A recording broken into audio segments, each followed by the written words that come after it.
पंजी जोड़ी अखे कंहिंजी नज़र न लगे, बाक़ी शहरनि में थी विया थी हुलो पीरी। पंजी जोड़ी अखे कंहिंजी नज़र न लगे, बाक़ी शहरनि में थी विया थी हुलो पीरी। बाक़ी शहरनि में थी विया थी हुलो पीरी। जेके सजण हुया उहे ख़ुशि न थिया, सड़ी दुश्मन वया थी कुलो पीरी। सड़ी दुश्मन वया थी कुलो पीरी।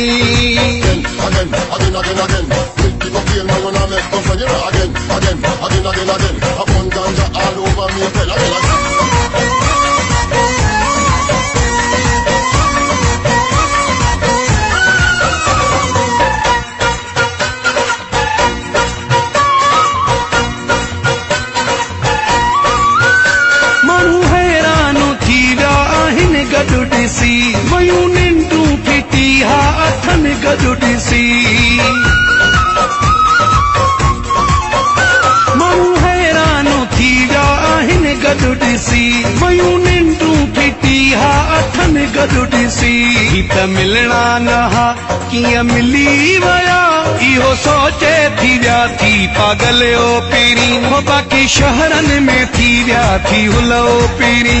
जेके सजण हुया उहे ख़ुशि न थिया, सड़ी दुश्मन वया थी कुलो पीरी। सड़ी दुश्मन वया थी कुलो पीरी।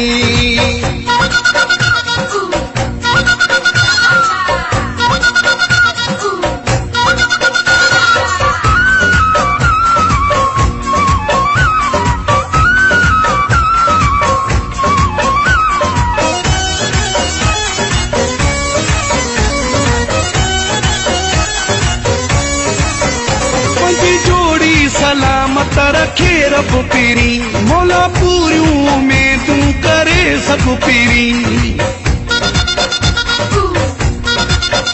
पंजी जोड़ी सलामत रखे रब पीरी, मौला पूरियूं में तू करे सब पीरी। आओ गॾिजी ॿई ही दुआ था घुरऊं, परे हिक ॿिए खां थियूं कोन पलो पीरी। बाक़ी शहरनि में थी विया थी हुलो पीरी। जेके सजण हुया उहे ख़ुशि न थिया, सड़ी दुश्मन वया थी कुलो पीरी। सड़ी दुश्मन वया थी कुलो पीरी।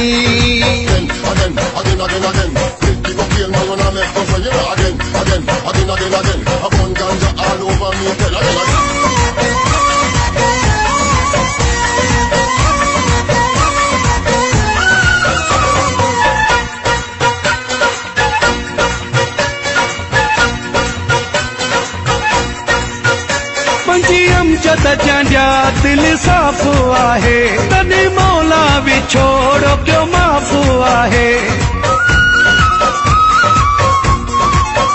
पंजी अमजद जांजा दिल साफ़ आहे, तॾहिं मौला विछोड़ो क्यों माफ़ आहे। पंहिंजा फेसबुक ते रोज़ नवां फोटू ॾिसी विञाए पंहिंजा वेठा थी कुलो पीरी। बाक़ी शहरनि में थी विया थी हुलो पीरी। जेके सजण हुया उहे ख़ुशि न थिया, सड़ी दुश्मन वया थी कुलो पीरी।